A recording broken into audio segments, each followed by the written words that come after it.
Now, 2 of them were in, a assistant living center, but the one guy was in decent health, and he passed. And and you get 3 in one state over a couple-day period. That is scary, where this could just really go out of hand fastly. Now, when we had this pandemic back in 1918, don't forget, people weren't living confined like they are nowadays. In cities, they didn't work in big, offices and places like that where people are sharing the same air, the air conditioning. Even in wintertime is running to filter the air, to keep the air moving so it doesn't get stale. It's picking up this stuff, and it's spreading it around. So, yeah, I don't know. It just upsets me. We need to know more of the truth, what is going on. So they're saying now, basically, the only thing we can do is be very sanitized. Like I said, wipe your counters down with bleach solution, because that'll kill it. Alcohol will kill it. So make sure your counters, which you cook your food on, is cleaned every day with bleach, especially now more than ever. Make sure you run higher temperature washing your dishes, and to kill any bacteria that way. If you have a dishwasher, use it. Versus trying to wash it in warm water in the sink. I would recommend using hot water. And then change your clothes every day, too. If you're working around people, don't be like a deadbeat and change your T-shirt every other day if you can get away with it. Change your clothes every single day. Come home, put clean clothes on. Again, we don't know how it's spreading. At first they thought it was from talking to somebody or coughing, which they do say it will, but that's only within a couple feet. But now, like they're saying now, it could be from contact. Okay, let's say I have it, I touch something, and now you touch it. My friend at the fast food restaurant said that his sales are dropped down because they're scared about going in and getting fast food, because you know what? All it takes is one employee to have it. And then, even if wearing gloves, it could spread. It's scary. So, till they get a hold of this, we won't know yet for about another week what is going to happen with this virus. I mentioned it here 2 weeks ago, that this virus, it will take about 3 weeks before we start really seeing the impact. And we're already seeing the impact. Financially wise, it's going to devastate us if it does go major, because people won't want to, at one point, want to go to work because they're going to be scared to.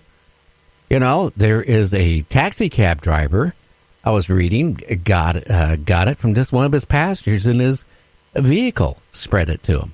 It's money is the scary thing. You're touching money.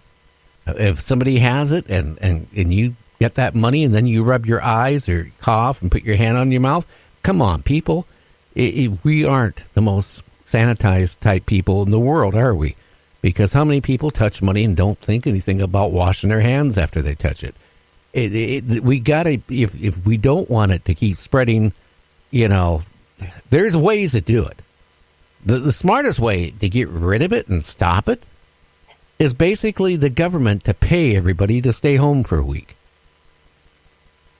Yeah, that's a good point. then if everybody stays home for a week or 10 days, that will slow it down. The people who have it, then they can be treated, but then we can put a nip to it. If we keep going on like it's nothing happened, it's going to keep going and going and going. They're saying this might not even end when the flu season is over with, James, that it could continue on all through summer. Right, and they don't know. And, a good point, there's 19 firefighters from your state that went to help somebody at a facility, like an older folk facility, and they had to be quarantined because they didn't know. They just don't know. But now they know.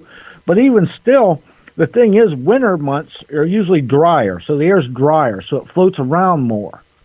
And it's easier to come in contact with that kind of air, where the summer months, it's more moisture in the air, and that heavy, it kind of packs together these molecules and will lay low to the ground compared to the winter months. That's why people get it more often in the winter or more likely to, but it doesn't make you exempt in the summertime at all. It's just the odds are a little bit different. But yeah, there's a lot more research that needs to be done into these things as far as protecting yourself, what to do, and how to overcome it, and some kind of treatment plan or a protocol. Yeah, the thing is, now what's going to happen is when everybody gets a cold, they're going to freak out. They're going to be calling their health provider. And I see it. It's going to overwhelm the doctors, our medical profession, very fastly here in the next couple of weeks. We're not prepared for it. Now, Bill Gates has repeatedly for the last 2 years said that our world was ready for a pandemic. It was ready for this to happen. And he was so right. I mean, he was the only one that was outspoken saying it's going to happen and it's going to happen soon. Well, no sooner than he said it, it started in.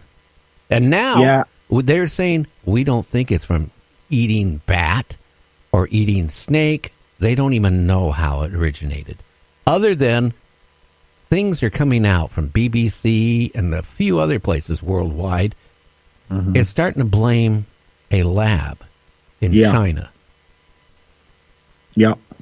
Yeah, I actually reported on that on a news story, and that's one of the theories. They're blaming the lab there. There's actually one of the a scientist from, I think it might have been Harvard, one of the universities. That's one of his theories that it may have came from there. And, on the other end of that spectrum, when you're talking about everybody, when they get sick, they're going to go think they got it. There's a whole nother section of people that are either very poor or very stubborn, and they won't go get checked. And they're going to walk around, do what they do, even being sick, and infect people. That's another scary part of it. Well, yeah. Well, gee, I've been having a cold for the last 3 weeks, but that's only because my heater in our bedroom, bit the dust. And one night I was sound asleep, and I woke up really early in the morning, and it was like 40-some degrees in the bedroom. And I tell you, I got a cold from it. But I'm getting better. The thing is, this thing, could, with some people, they will not have any more than a cold. Okay? Maybe it might persist a day or two longer. Some people will feel like they got the flu, and then they'll get over with it. Or then the other one is where they will have problems breathing, and then after that, they go into, convulsions, and that's when they usually succumb to it. That is really scary. I don't know. I don't trust the figures worldwide because it's fluctuating so much. It does. And listen, here's the thing. That first really hit the airway. I remember reporting on it back in December 20th or 28th, something like that.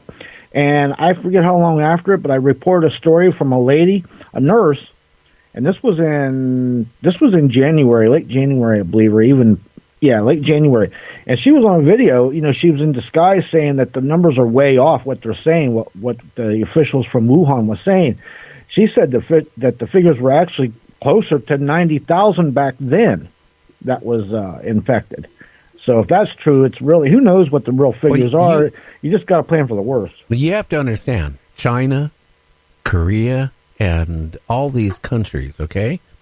Now, they work in real tight spaces and in like these sweat labor. I hate to say it. Yeah. They work in these rooms crammed full of other workers and probably a lot of unsanitary conditions, okay? And they're breathing the same air as everybody else. They're going to come down to it faster. That's why they hit so many people is the way it is. I mean, if you've seen how these factories are in China and Korea and all these other things, it would really, really scare you. Seriously.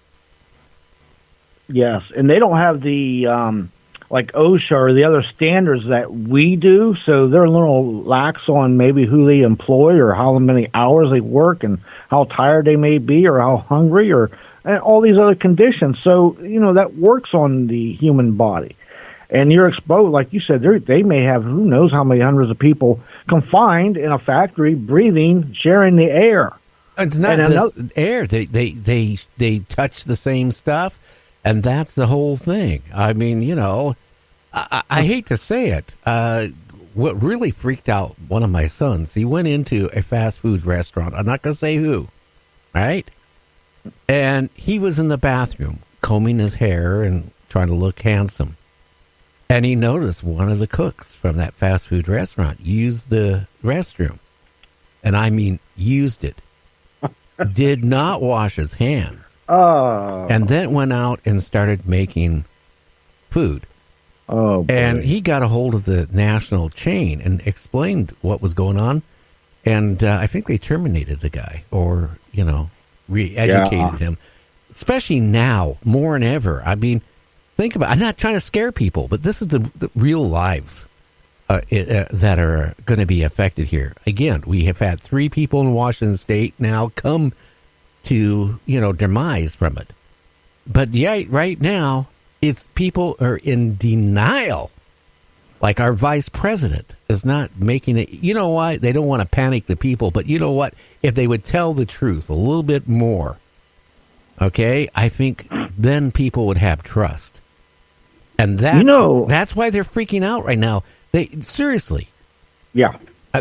People are scared right now more than ever. Seriously. Yeah, especially in your state.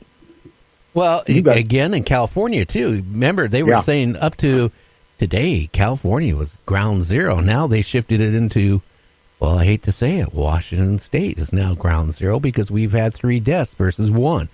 Now, how many more are going to pass on? Right. And another thing to think about, think how much merchandise we Americans as consumers buy through the internet or wherever that comes from China. And think of all the bubble wrap. People like to bust bubble wrap. I mean, think about where all this stuff comes from. It's come from China. Who knows who's been touching it or the air that's in that bubble wrap. I'm not worried about the air in the bubble wrap, okay? I'm worried about you buy stuff from China, right? And it was the person, right, that was packaging the item. For example, tweezers. I'll just say that. Tweezers that pluck your eyebrows. Pull that ingrown hair out, right? They're in charge of grabbing these things and packaging them. And then they're shipped in the United States. What happened if one of those people touch it?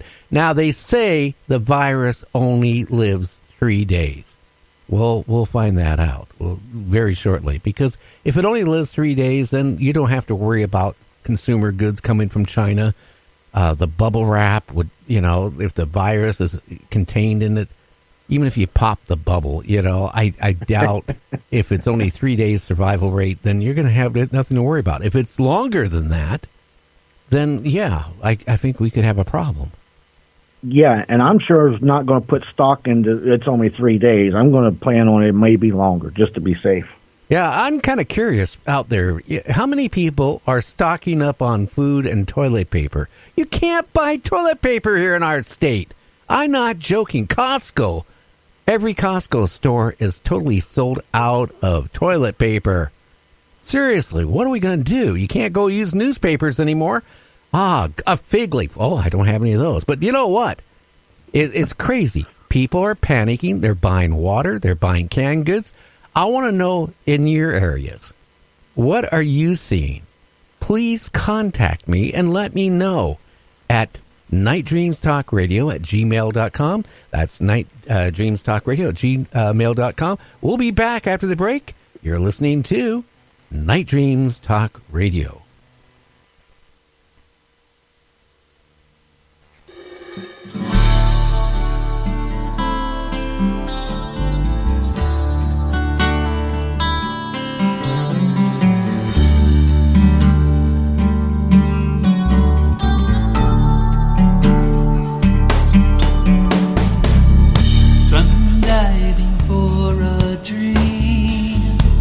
Scintillas in the stream,